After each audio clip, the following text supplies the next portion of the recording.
Hey everyone, welcome to another episode of Ask Geoff and Lauren. We're here to answer your questions. If you have any or you want to join the conversation today, you can do so by leaving a comment below this video. Now, Lauren, we've got a question here from Moses, and he's asking a lot of stuff. In fact, there's a lot of questions. So let's start with his main one. It is, where do you guys see the future and the progression of the double bass headed? So, I mean, it's such a massive, massive question. Yeah. And he's then also got a whole bunch of other ones, which we'll get into later. Yeah. How long does YouTube let you have videos for? Yeah, I know. I've got to be honest, Lauren. I've got to kind of get moving with, this is going to be a long one. So we'll keep it brief and give you some ideas. But I mean, the thing that's changed the future of the double bass, I think, for me, has just been the internet and the access to knowledge and the community, and the fact that you can literally meet up with players from all over the world, and the community is growing all the time, and you can have access to watch people like Bozo Paradis or Edgar Meyer for free. You don't have to buy their CD. You can just go onto YouTube and you can literally watch them move their hands and do it. And think how quick that makes. That gives you the information compared to sitting with a record player or a tape player or something, and just I mean, it's really an incredible thing. There's so much you can be introduced to players like Lauren and myself, and you can hear about what we're doing that you never would have been able to if the internet didn't exist. And I think the main thing is that you can have these awesome communities like Talk Bass or our study group that we run, where you've got a whole bunch of people coming together and sharing their love of the instrument. And I just think that the development of the double bass in the last few years has just been insane in terms of the new ways that it's going forward, and the new types of music that you hear,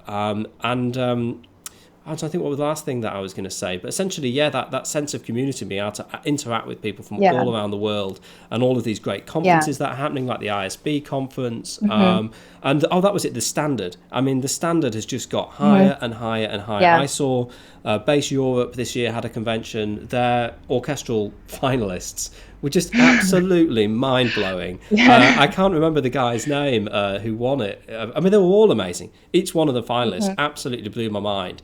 And, and they're young guys. So what are their students going to be like? It's an incredible time for the instrument. So how about you, Lauren? How would you answer that question? Because you could answer it in a million different ways, I'm guessing. Yeah.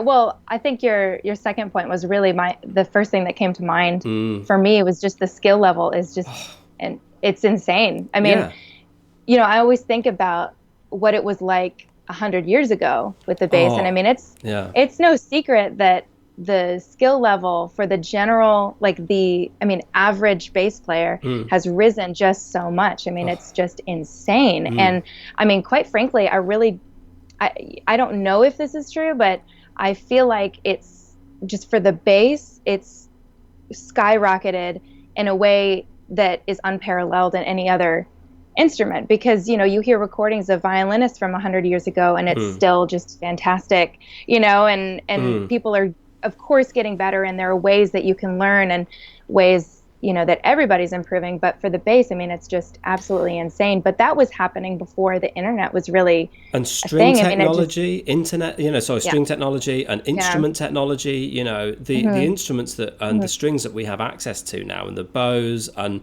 it's incredible what and people like Ronald Garcia Fons, who are pioneering the instrument in completely new ways.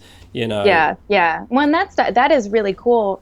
And, I think that people are always going to be doing that, and it's always just going to be so exciting, because you're going to have people like Renaud Garcia Fons and all of these just really cool people that are just pushing the boundaries. But another thing that has been really exciting to me is that because the skill level is just skyrocketing, I think that composers as well are starting to realize just the range of tones and the range of timbres and the range of the instrument. We can play really, really high and also really, really low, and that's just so exciting. And we can play crazy stuff. I mean, people are playing violin concertos on the bass, and it sounds really good. That is amazing, isn't it?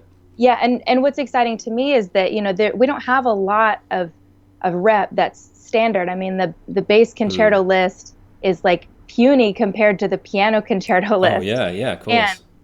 And so it's like, if, you've got just a few that you can choose from. And so you've got composers that are now just starting to really write people were always writing great stuff for the bass, but you've got more and more and more people that are writing for the instrument. And I really hope that that continues, and that we do have just more rep that, can fit everybody's preferences, everybody's favorite.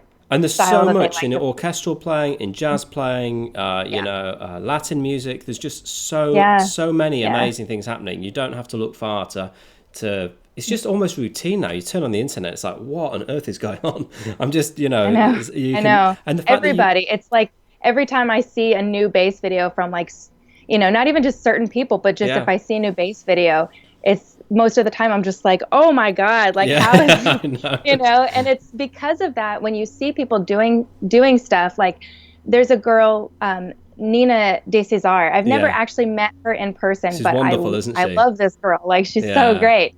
And I saw that she recorded the Bach 6 cello suite prelude. I just watched that yesterday. And I've been wanting to learn that. I've wanted to learn it forever. And I did work on it for a while, but it was, when you see somebody doing something like that, it's so inspiring, you're like, isn't okay, it? well, if they can do it, then I can do it. Yeah, and then if I can do that, what else can I do? And Nina's done those videos of her playing with, I think it might be her boyfriend or something, the bass guitar. Yeah, I didn't want to who knows, but with a bass guitar player. And I think, and they're playing stuff like Spain by, Chick Corea, and they're playing, and I'm sure she does My Funny Valentine or one of those type jazz tunes. And she's just, she's an incredible player. And like the fact that we get to enjoy her music, and, people like yourself, Lauren, and it's pretty incredible. You as well, Geoff. Well, if we could get videos of you playing out there. Exactly, I know. I need to get my trio album done, don't I? I need to, I need to get some more stuff done.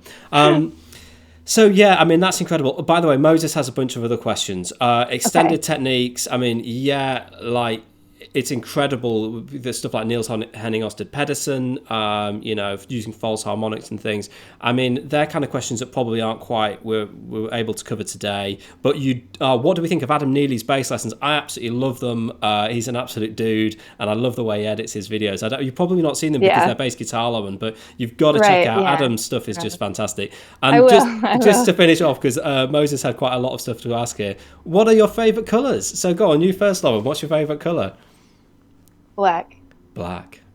Oh, interesting. What about you, Geoff? I wasn't expecting that. I'm going to go for blue because I always wear boring blue shirts. It's one of my... but wait, this is very important though. Go on. What shade? Are we talking about Tiffany blue? Are we talking about mint blue? Are we talking about navy blue? Oh man, that's very important. I'm going to out of all of those options, I'm going to have to go for navy because it sounds the most manly. I think if I chose Tiffany blue, I wouldn't really be able to. Well, you know what though? That's my mom's favorite color as well, navy blue.